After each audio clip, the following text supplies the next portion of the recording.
ஓம் முருகா சரணம். வாழ்க வளமுடன். வெற்றிவேல் முருகனுக்கு அரோகரா.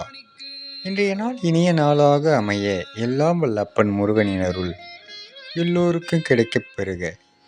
நாம் வாழும் வாழ்க்கையில் எல்லோருக்கும் பொதுவான ஒன்று பணம் பேசுகிறது. என்னை நீ காப்பாற்றினால் நான் உன்னை காப்பாற்றுவேன். என்னை நீ மறந்தால் நான் உன்னை மறந்து விடுவேன். என்னை நீ உதாசீனப்படுத்தினால் நீ உதாசீனப்படுவாய்.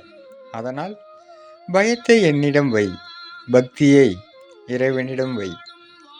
நான் இல்லாமல் உன்னால் இறைவனை வணங்கக்கூட நெருங்க முடியாது என்று சொல்கிறது.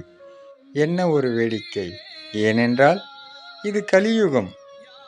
அப்பன் முருகன் அருளால் சகலமும் பெற்று வளமுடன் நலமுடன் வாழ நாக சுப்பிரமணியனாக அருள் பாலிக்கும் முருகனுக்கு கிடைக்கப் பிறகு முருகனி மக ரவி முருகன்.